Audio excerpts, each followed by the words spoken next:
So, Kieren, thank you so much for travelling up. I really appreciate it. How's things with you, mate? Yeah, really good, really good. Yeah, we travelled up yesterday, come up with the missus, as you know.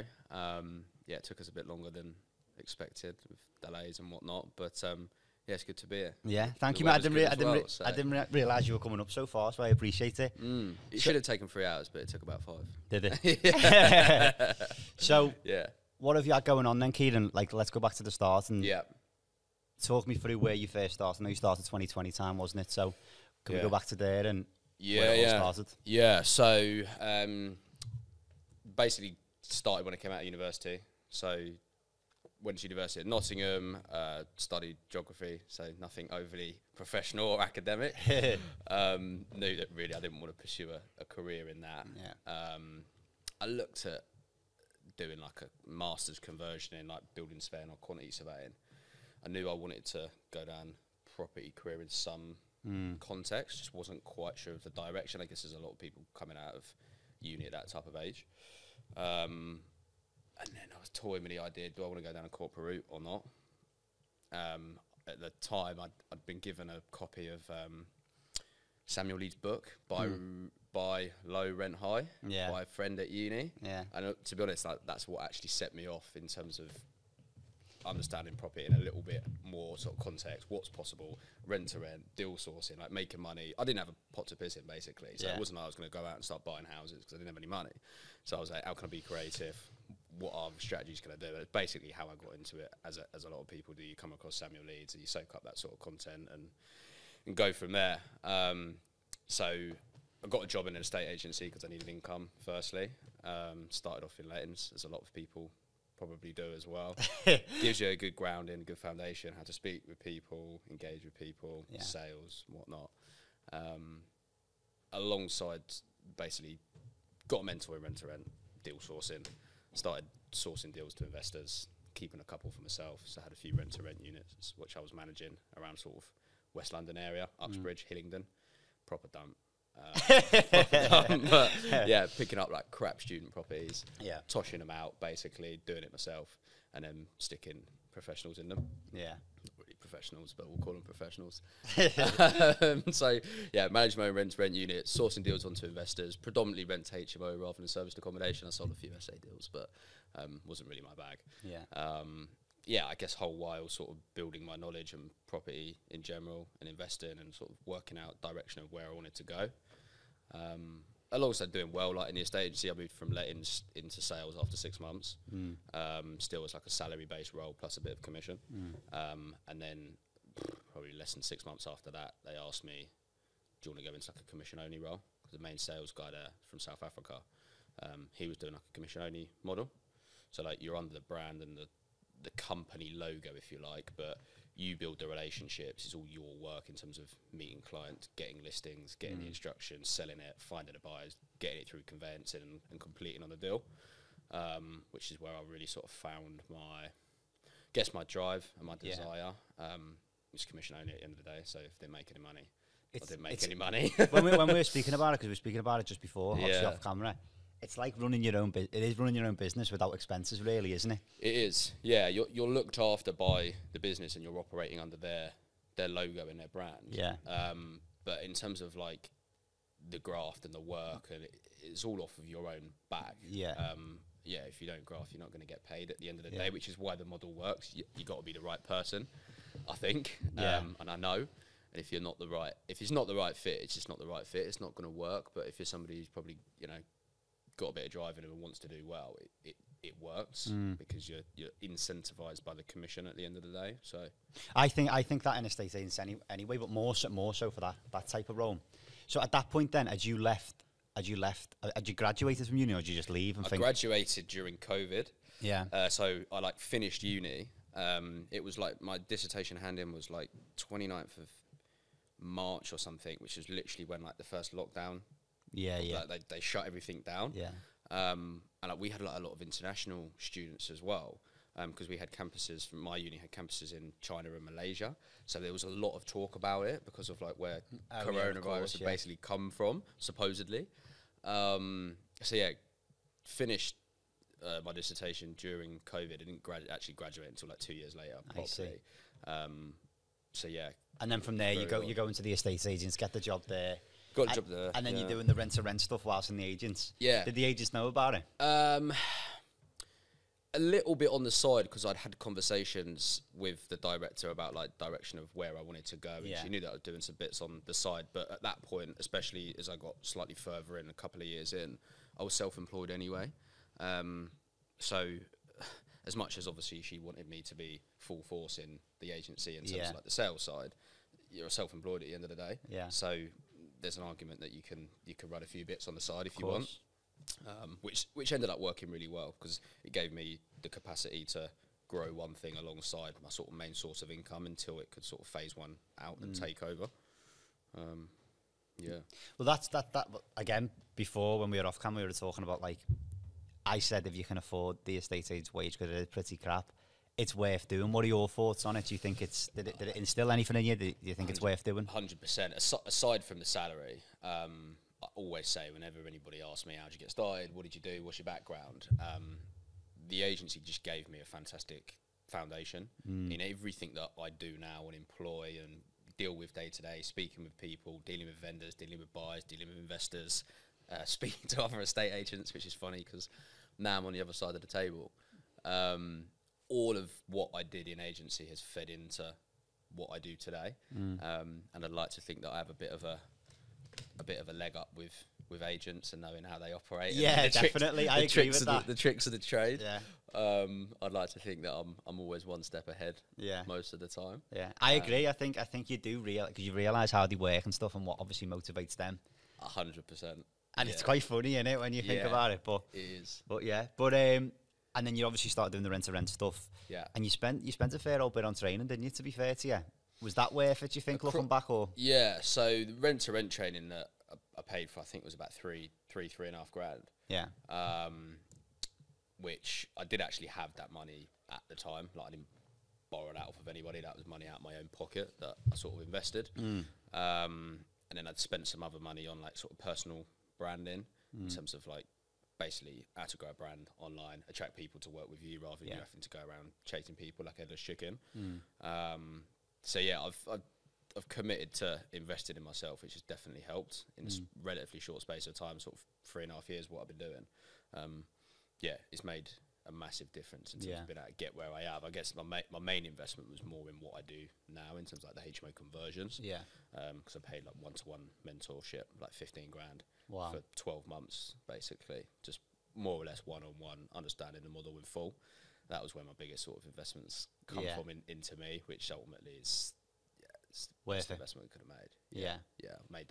Made that back tenfold in various ways, if you know what I mean, in terms of what I've built, in terms of infrastructure around me, the knowledge, and obviously the earning potential off the back of it as well. So. Yeah, I think some people are really on the fence about it. Some people are like, yeah, you need to be mentored. Some people are like, so do you think it's a must? I think it is. Like, yeah, you're paying. Firstly, you're paying someone for the knowledge that they have in whatever you want to do. The best way that you can level up and get to where you want to get to is by surrounding yourself with the people who are doing what you're doing in whatever way you want to put it, leeching onto them, getting close to them to understand their knowledge.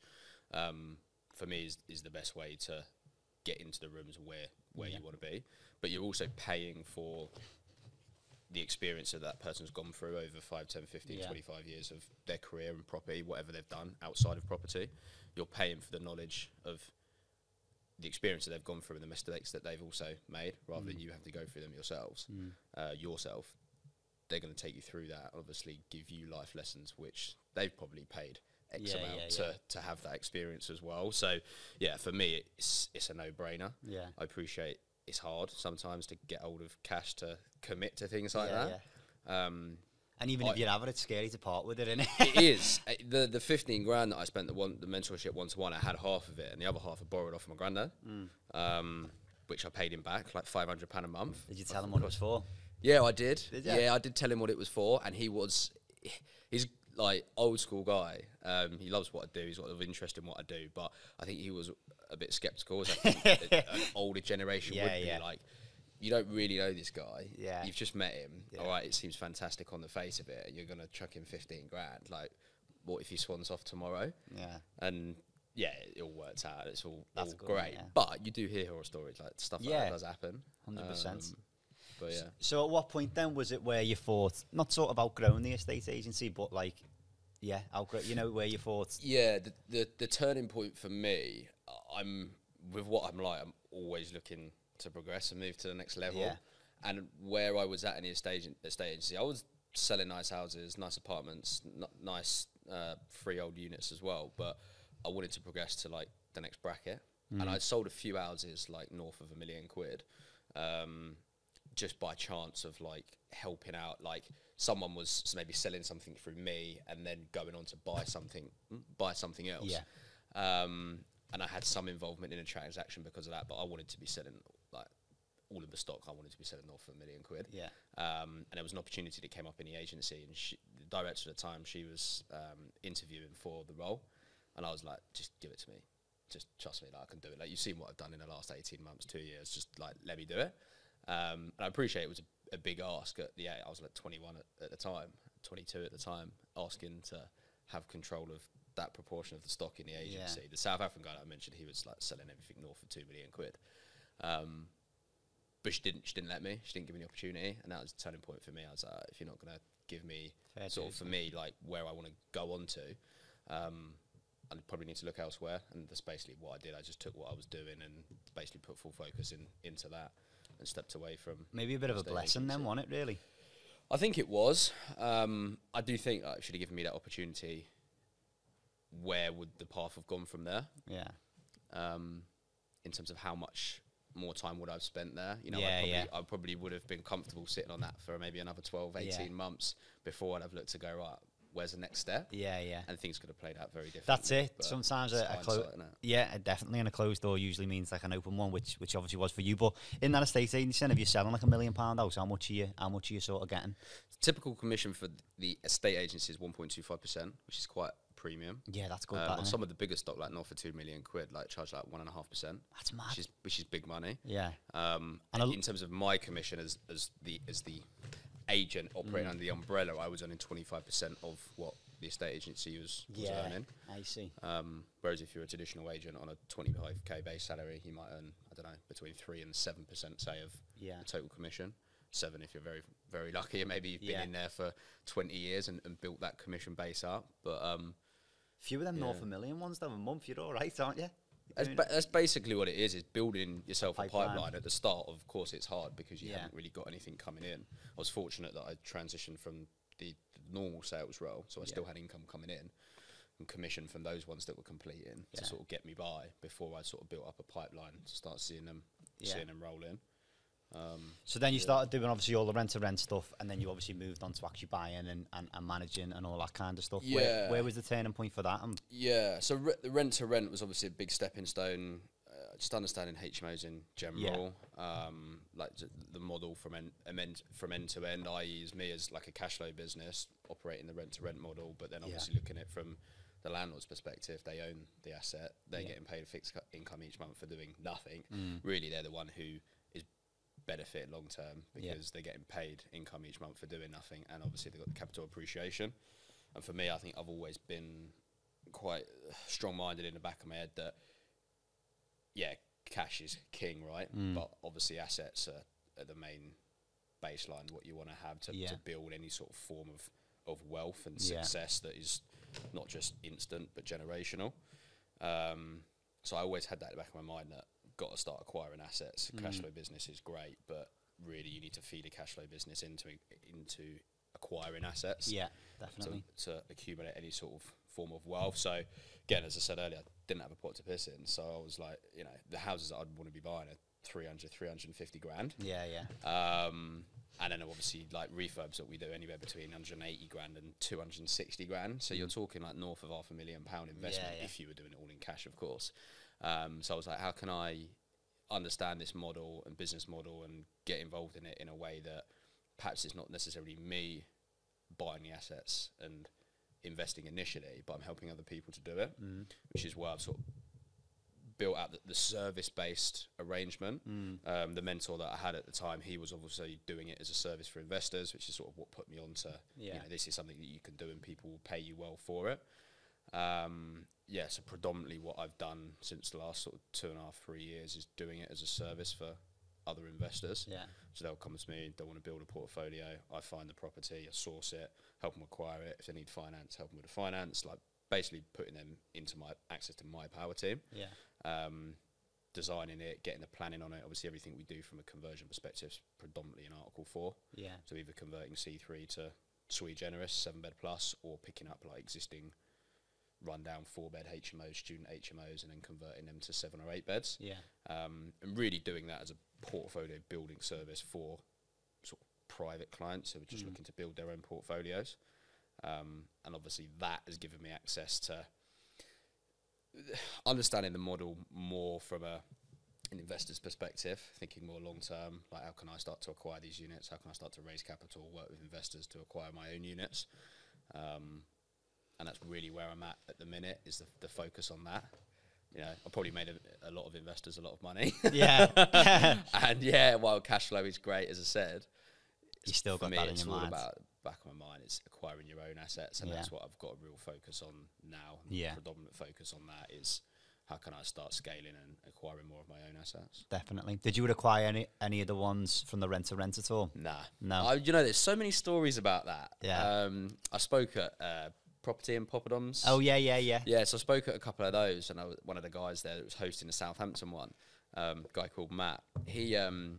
He was telling me about, he was in the process of like negotiating a deal for a rent to rent that he's had for like 5 or 6 years. Yeah. So I know people do it, and it's quite frequent. Yeah. But no, not the ones that I managed. A couple of the ones in Hillingdon, they were like probably 450, 500 grand to buy. Yeah. And they were like dumps. I wouldn't want to buy them. Yeah. And then I also had a unit in between Brixton and Clapham, in London, central London. It's like, what is that, zone 2, I think. That's mad. And like that place, that was actually split into 2 flats. So it was like a 3-story, just 3-story building, and I had the first and the upper floor, or ground and the first floor, and then there was like a lower basement bit which didn't have access to. I'm stabbing in the dark, but I should think that was probably north of £1 million. Yeah. So yeah, I weren't acquiring that. Yeah. Yeah. That's mad. But how were you getting into the Article 4 then? Is it a case of buying ones that are already, or for your investors, buying ones that are already sort of got the grandfather rights or whatever? Yeah, it's a bit of niche work around that in terms of the area. So everything that I've done is Portsmouth, Southampton, Bournemouth, a little bit of Bristol as well, more so recently.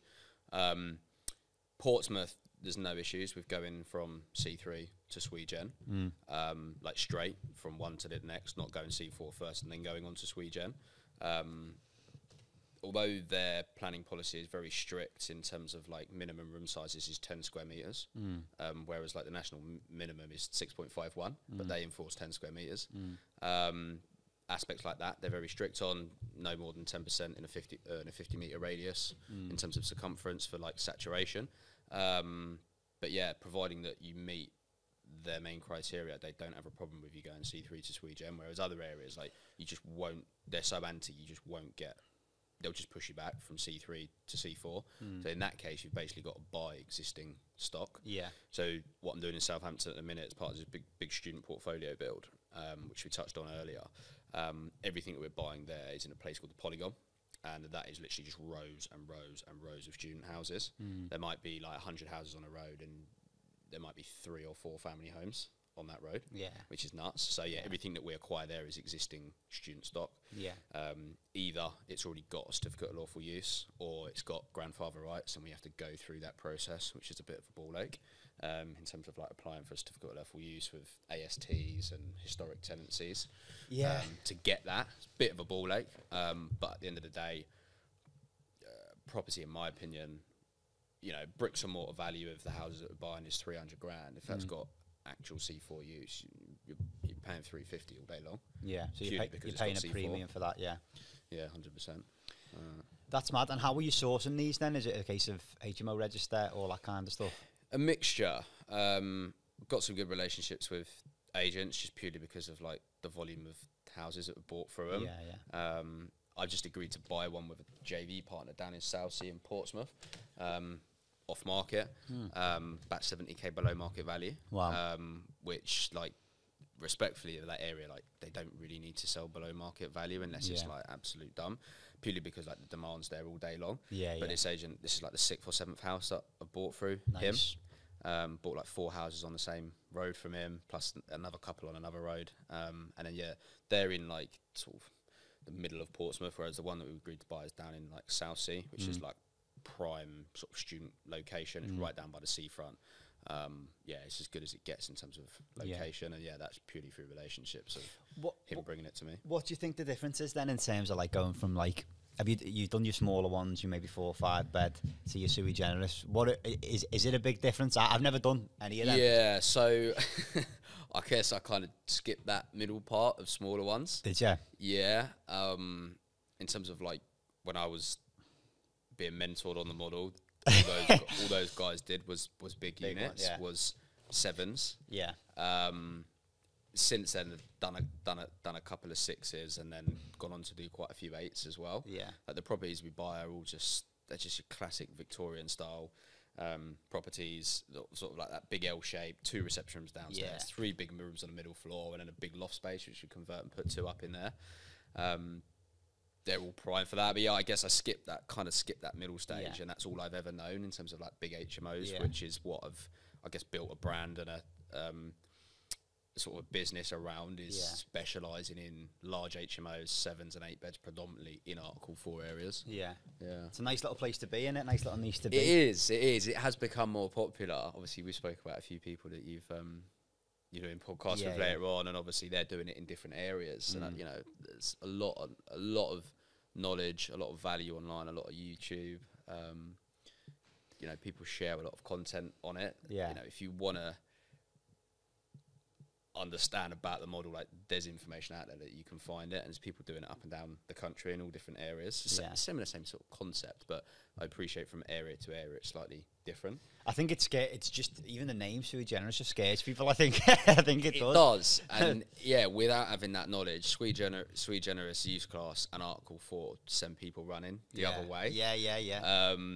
Which is a good thing because it creates less competition, and that's why I like operating in the areas that I do in terms of those brackets. It's like a barrier to entry, isn't it? 100%, because it puts so many people off. The amount of times that I've gone to like view houses, and the agent's like, "What are you doing with this?" Turn it to HMO. Like, "Oh, you can't do that." "What do you mean?" They're like, "No, you can't do that. The council's not giving licenses." I'm like, "Licenses or planning?" "Yeah, they don't give licenses." I was like, "Well, planning and licensing are 2 different things, firstly." Yeah, but they're not giving licenses. I was like, "Okay, all right, no worries." Respectfully, the agent doesn't have a clue what he's talking about. Yeah. He's just heard from someone down the road that, they're not giving licenses anymore. And the amount of agents who think that a HMO license is like the be-all and end-all over planning, whereas actually it's planning first, licensing second. Yeah. You've got to be careful, though. Like me and you, we have been in the position of an agent, and some of them, there's no courses or tests or anything like that you need to do. So realistically, some fella could just coming off the street, have no clue, and then be going to show someone around, go, "Oh, you can't do this, you can't do that." But he's misinformed. He's misinformed, yeah. Yeah, and that's really interesting you asked that. I did some different content stuff, some stuff that I was doing on my like coaching academy, and the guy who was helping me with the content, he sort of said, if there's one thing that you could change about estate agency, what would it be? And I said that it would be some form of qualification for estate agents. Most people say, "Oh no, why would you do that?" Because it increases the barrier to entry, which is kind of double-edged sword, because I like the fact that estate agency is sort of low barrier to entry. Anybody can do it, because you can go on to do great things off the back of it. But in the context of which you just explained, it would alleviate like a lot of misinformation and miscommunication, because like I see in like the Facebook groups and stuff, one person will say something because they've heard it from some random networking event or stuff, and they just think that's gospel, and they're spouting that all over Facebook for thousands of people to see in a group. It's fucking wrong. It's mental, but it is mad. It is mad, and like you say, a lot of second-hand information gets thrown about, doesn't it? It does. Which is mad. But I think soon it'll probably end up being I don't think you'll need a qualification or anything like that, but I think it'll be regulated soon a lot better. But it's one of them, innit? It's mad. It is. So what have you found? What are some of the difficulties you've had then since doing, like, obviously you've gone straight into the bigger projects. Yeah. What are some of the difficulties you have found? Because for me, looking at it, and I think, like we just discussed on, a lot of people from looking outside in, it would be, oh God, what have you got to do to get, you know, for being in Article 4 and stuff like that. Is that the difficulty, or is it the build, or is it? Yeah, so the planning is the biggest bit for me in terms of, like, the hurdle. Obviously from a delivery perspective, but also from, like, a funding perspective. Of course. To talk about the delivery perspective and come on to the funding, obviously from a delivery perspective, it's knowing the loopholes that you need to go through. So, like, the saturation that we touched on earlier, that changes from area to area. How do you do a density check? Like, you go to an architect or you go to a planning consultant and they do a density check for you. You can do them yourself. Like, I had some software and I was doing it myself, but if you want it done it properly, you want it done accurately, just pay an architect to do it. They'll charge like 50, 100 quid to do it. And if you're serious about buying something, it's worth doing. Yeah, of course. If you buy the wrong house, you can't get planning on it. You know, you would have wished you'd have paid 100 quid rather than investing X amount and then finding out that you can't obviously get planning on that house. A few other bits, like you can't sandwich a residential house between two HMOs. If you've got one house, 2 house, 3 house, these two can be HMOs. This one can't be the third one in a row in Article 4. That is. If it's not Article 4, then those elements don't apply. So it's knowing bits and pieces like that. Obviously, different councils and different authorities have their own policies. There's like a government level policy in terms of, like, minimum HMO room size and amenity space, but with council to council, they'll adopt their own sort of sub policies off of the main policy. So across the 4 or 5 different areas that I deliver HMOs in, you know, the saturation might change from 10% to 20% allowance, or the radius might change from a 50-metre radius to a 100-metre radius. It's just knowing all of those different bits and pieces, gathering that information. And the best way to do that is to look at people who are already doing it. You know, go on a planning portal. If you're looking to convert a house from, you know, if you're looking to buy a crappy old student property, it's got C4 use, you want to turn it into a 7 or an 8 bed, go on the planning portal and put in on the search filter change of use C4 to Sweet Gen, and it will bring up all of the applications that have either been approved or not approved. And the ones that have not been approved, go and look at why they haven't been approved, and it will tell you. It's not, respectfully, it's not rocket science. It's just knowing the right places where to look to find that information.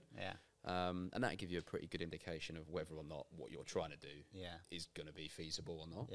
That's a great tip, that. I always do. I'm a sado me. I just look on the planning portal just for the hours. Just for a bit of fun. I'm a sad fucker, to be honest. So, that's a really good tip. That's a really good tip. Another one as well is like people think, well, I don't have an architect, I don't have a planning consultant, don't have a build team. Like, all of that access, if you know and where to look in the right places, it's all out there. If you're looking for an architect and you want someone who has done multiple HMOs or multiple whatever you're trying to do, commercial conversions, just go on a planning portal, look at the successful applications, look at the bottom right-hand corner of the plans, and it will tell you who the architect is. So just ring them up and say, this is what I'm looking to do. Can you give me a hand? 9 times out of 10, they'll say yes, or they'll say, no, it's not for me anymore. Like, that's another amazing tip, mate. Do you tend to use the same architect every time now, or operate in different areas? Depending on area, because I think having local knowledge on the ground in that area, you can't beat it. And while, you know, your architect or architectural technician might be fantastic at drawing up a set of plans, they don't know the sort of niche planning policy within that area. Like the architects have used in sort of Portsmouth also cover Southampton because they're quite close together.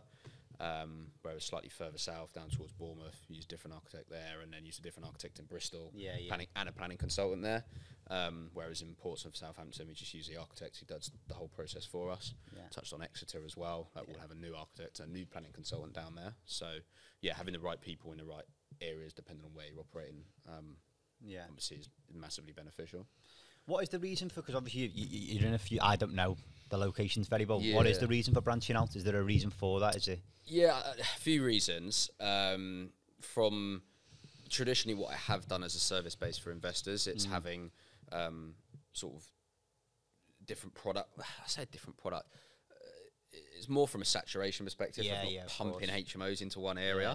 Like have made like the local paper and stuff. And, like, doing a lot on one road. Like that road that I mentioned a few houses on. Like I bought one with a JV partner on that road, and then I've gone on to source like another 6 houses on that road. Jesus. I won't mention a road, but it's somewhere in Portsmouth.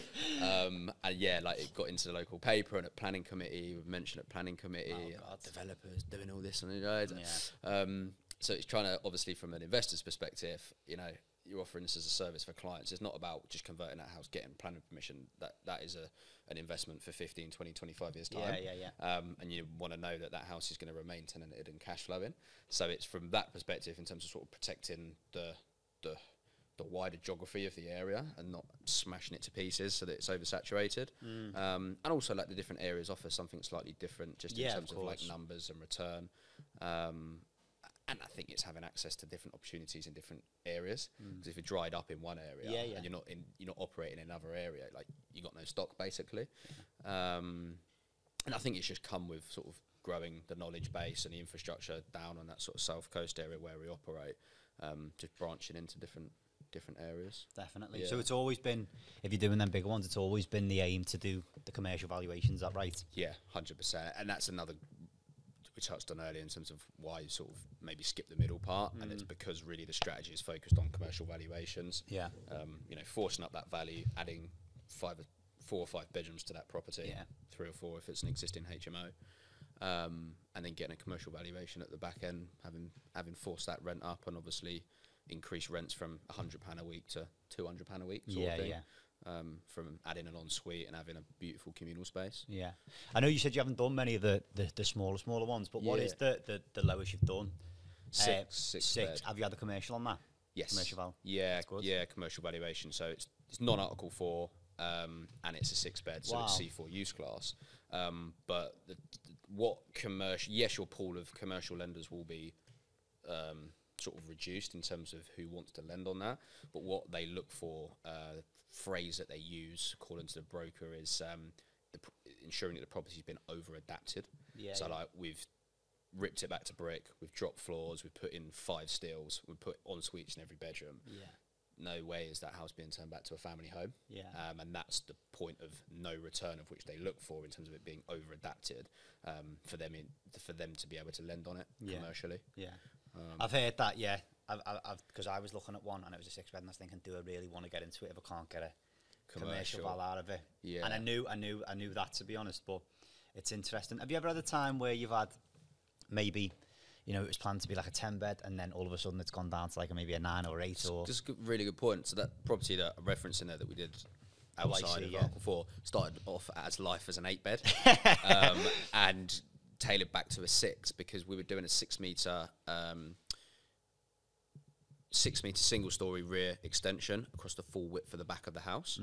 And basically we started doing the groundworks and we didn't know, but there was a main sewer that was located probably about 12 feet away off the back of the house. And we would have had to have got, it wouldn't even have been a build-over agreement from Southern Water. They would have had to have moved the main sewage supply because it served where the house is in the cul-de-sac, and it served the other houses in the cul-de-sac. That was the main sewer that then led out between the houses into the street, and it would have had to have meant moving the whole manhole sewage arrangement. It was going to cost like 20 grand. So it was like, either we do that and it takes 3 months to get consent to do it and then we build, or we're outside of Article 4, we won't do an extension, we'll tailor it back to a 6-bed, but there's no planning, there's no risk whatsoever, and we'll just crack on and we'll do it tomorrow. And that was what the client decided to do in the end. Different client might have said, no, we'll sit on it, we'll wait, I want to go with the 8-bed scheme. I suppose it's a tricky one when you're doing extensions and all that. It's not like you can... if you've got a house there that's maybe a 7-8 bed, you can just kind of crack on with the room, can't you, and do some bits. Have you ever done something like that? In terms of it being big enough already? Yeah, and then kind of cracking on and then just hoping for the best. So there's one house that building out, funnily enough, on the most popular road that I've done about 6 or 7 on. That house had already been extended at some point in time. So that is only having a loft conversion. It's funny enough, I showed the client around that on Friday, and he was like, how many of these did you buy where you don't have to extend? And to be honest, like, that's the first one I've done and not had to do an extension. We'll do a loft to get 2 in the loft. But because the ground floor is such a big footprint already, just with reconfiguration, we can put 2 bedrooms downstairs and then still have a 25 square metre communal. Yeah. But barring that, haven't done anywhere. We probably haven't done a rear extension. Yeah. Yeah, they're the big ones, mate, aren't they? That's how you obviously do it. But what do you sort of know? It obviously completely varies, probably. But what are you spending on a loft extension? Are you getting 2 rooms out of that as well? 2 rooms out of that, yeah. Because obviously, on the basis of a commercial valuation in our area, it's about 100 grand in value a room, plus minus. Some area like Portsmouth, it might be 92, 93 grand. Bournemouth, it might be like 105 grand. Bristol and Exeter, 110, 115 grand. In terms of actual cost of that, loft's probably costing us, or costing a builder doing it, probably like 45, 50 grand just for the loft itself, which if you think I'll spend 50 grand but I'll make 200 grand back, or 150 grand if you like, it's worth doing all day long. But in terms of like builds that we do in general, like anywhere between 180 at the cheapest to 260 grand, which is not a million miles off what the houses are worth in bricks and mortar. Like I think we buy at sort of 300, 350, and you're spending nearly 200 grand, more than 200 grand, nearly 300 grand on some of them on it. It's pretty mad. Incredible, mate. You've had a hell of a journey. Like it sounds like really you just kind of went all in, didn't you, from the off? As soon as you left that estate agency job, it was just like boom, straight into it. Yeah. Even though you were doing little bits there, it was just once that happened, you were straight in, even with the mentoring and stuff like that. And then I think that the mentoring thing, I've never actually been paid for bits of training and stuff like that, but I've never actually been mentored. But I think it gives you the sort of kick up the arse, doesn't it, as well as like accountability and stuff like that. Yeah, I think it is worth it. If one bit of advice, if I can advise, like it would be, if you're in a position to do it, if you're not in a position to do it, like make it happen. Like if there's someone doing something that you want to be doing and you think that is the person to show me how to do this, but it's going to cost me X amount, like find a way to do it, because you will not regret it. Providing that they are who they say they are and they don't run off into the sunset. That's it. Yeah, it's the wild, wild west, mate, isn't it, with some people? But honestly, Kieren, it's been great chatting to you. I've had a good laugh. We haven't even scratched the surface, to be honest. So we'll have to do another one. 100%.